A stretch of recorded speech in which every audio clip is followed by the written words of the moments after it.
नमस्कार, मेरा नाम समीर है। मैं एक साधारण सा आदमी हूं जो एक छोटे से शहर में रहता है। मैं आपको एक ऐसी घटना के बारे में बताने जा रहा हूं जो दशहरे की रात को हुई थी। यह घटना मेरे लिए एक डरावना अनुभव बन गई और आज भी जब मैं उस रात को याद करता हूं, मेरी रूह कांप जाती है। यह कहानी उस समय की है जब मैं कॉलेज में पढ़ता था। हर साल की तरह इस साल भी दशहरा धूमधाम से मनाया जा रहा था। हमारे शहर में रावण दहन का कार्यक्रम बड़े उत्साह से होता था।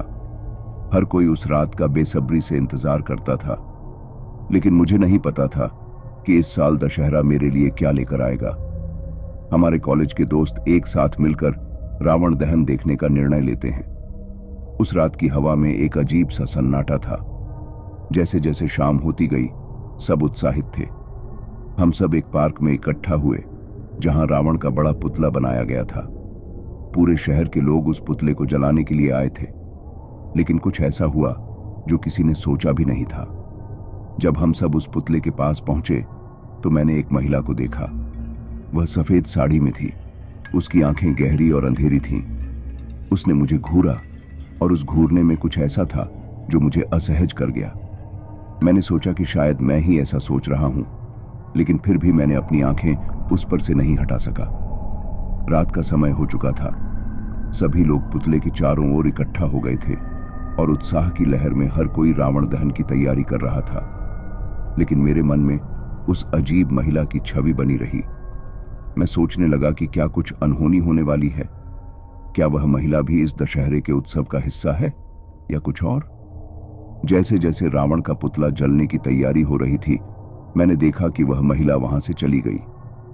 मैंने अपने दोस्तों से उसके बारे में बात की, लेकिन उन्होंने मेरी बात पर हंसते हुए कहा कि यह सब बस मेरा डर था।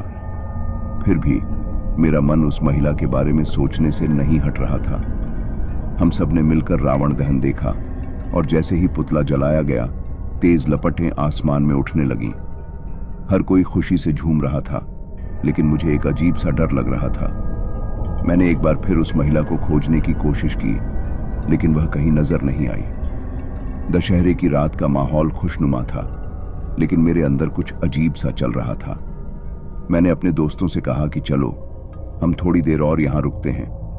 उन्होंने मुझे समझाने की कोशिश की कि हमें लौट जाना चाहिए, लेकिन मैंने जोर देकर कहा कि मैं और रहूंगा। जैसे ही रात गहराने लगी, मैं उस पार्क में अकेला रह गया। बाकी लोग चले गए थे और वहां सिर्फ रावण का जलता हुआ पुतला था। अचानक मैंने सुनील, मेरे दोस्त, की आवाज सुनी। वह दौड़ता हुआ आया और बोला, समीर, जल्दी चलो, तुम्हें यहां नहीं रहना चाहिए। मैंने पूछा, क्यों?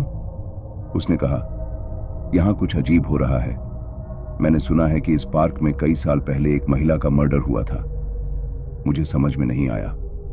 सुनील ने मुझे बताया कि वह महिला भी सफेद साड़ी में थी। उसने मुझे बताया कि कई लोग कहते हैं कि उस रात जब रावण का पुतला जलता है तो उसकी आत्मा पार्क में घूमती है। अब मेरा दिल तेजी से धड़कने लगा। क्या मैं उसी महिला की बात कर रहा हूं? क्या उसने मुझे देखा था? जब सुनील ने बताया कि हमें तुरंत निकलना चाहिए, तब मैंने उसे कहा कि मैं ठीक हूं। मुझे उस महिला के बारे में और जानने की जिज्ञासा थी। मैंने उसे कहा कि मैं एक बार और पार्क के चारों ओर घूम कर आता हूं। जैसे ही मैं पार्क में घूमने लगा, मुझे हर तरफ सन्नाटा महसूस हुआ। अंधेरे में सिर्फ पुतले की जलती हुई लपटें थीं और मैंने फिर से उसी महिला को देखा। वह अब भी वहीं थी, लेकिन अब वह ज्यादा पास आ गई थी। उसकी आंखों में एक अजीब सी चमक थी जो मुझे और भी डराने लगी। मैंने सोचा कि शायद यह सब मेरा भ्रम है, लेकिन उसकी उपस्थिति ने मुझे परेशान कर दिया। मैंने सुनील को आवाज दी, लेकिन वह कहीं दिखाई नहीं दिया। मैंने एक बार फिर उस महिला की ओर देखा। वह मेरी ओर धीरे धीरे बढ़ रही थी। जैसे जैसे वह करीब आई, मुझे उसकी सांसों की आवाज सुनाई दी। वह मुझे कुछ कहने की कोशिश कर रही थी, लेकिन मैं सुन नहीं पा रहा था। फिर अचानक उसने अपना हाथ बढ़ाया और मेरी ओर इशारा किया। मैंने डरते डरते पूछा, आप कौन हैं? लेकिन उसने कोई जवाब नहीं दिया। उसकी आंखों में एक दर्द भरी कहानी छिपी थी। उस पल में मैंने महसूस किया कि वह मुझे कुछ बताना चाहती है, लेकिन मैं डर के मारे वहां से भाग गया। मैंने भागते भागते सुनील को खोजा। जब मैंने उसे पाया तो मैंने कहा, हमें तुरंत यहां से निकलना होगा। सुनील ने पूछा, क्या हुआ? मैंने उसे सब कुछ बताया। उसने कहा, चलो हम यहां से निकलते हैं, ये सब बेतुका है। हमने पार्क से बाहर निकलने का फैसला किया, लेकिन जैसे ही हम पार्क के गेट के करीब पहुंचे, एक तेज हवा चली। हवा में अजीब सी गंध थी और मुझे लगा जैसे कुछ गड़बड़ हो रही है। अचानक मैंने फिर से उस महिला को देखा, लेकिन इस बार वह कहीं दूर खड़ी थी। उसकी आंखें मुझ पर थीं और उस पल में मैंने उसे फिर से देखा।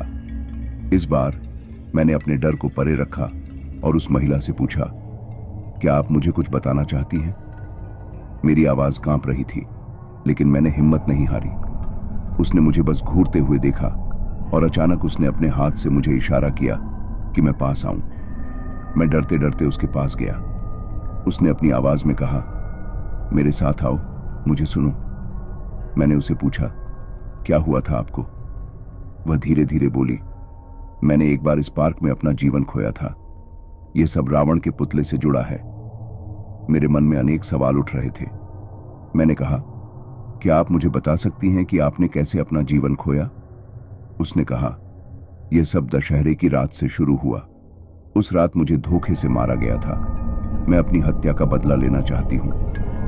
यह सुनकर मेरे रोंगटे खड़े हो गए। मुझे समझ में आ गया था कि मुझे इस रहस्य को जानने की जरूरत है। उसकी बात सुनकर मैंने कहा, मैं आपकी मदद करूंगा। आपको शांति की आवश्यकता है। उसने मेरी ओर देखा और कहा, तुम्हें मुझे रावण के पुतले के पास ले जाना होगा, वहीं सब कुछ खत्म होगा। मैंने सुनील को फिर से बुलाया और हमने उसके साथ रावण के पुतले के पास जाने का निर्णय लिया। जब हम वहां पहुंचे तो वह महिला अचानक पुतले के पास खड़ी हो गई। उसकी आंखों में आंसू थे। उसने कहा, मेरे साथ जो अन्याय हुआ उसका अंत होना चाहिए। मैंने सोचा कि क्या हमें इस पुतले को जलाने से पहले उसे मुक्त करना चाहिए। हमने एक बार फिर अपने डर को परे रखा और उस पुतले की ओर बढ़े। मैंने कहा, क्या हमें कुछ करना चाहिए?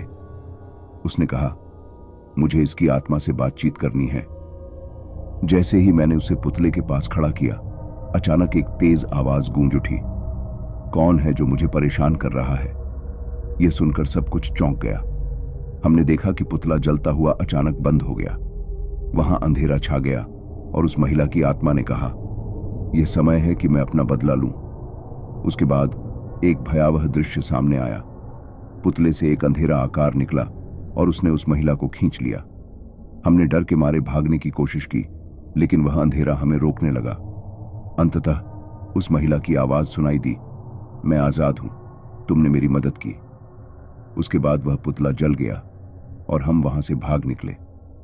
दशहरे की रात का वह रहस्य अब मेरे साथ है। मैंने एक अद्भुत अनुभव किया, लेकिन साथ ही एक डर भी। अब मैं जानता हूं कि कभी कभी अंधेरे रहस्य उजागर होना चाहिए और हमें उनकी सुननी चाहिए।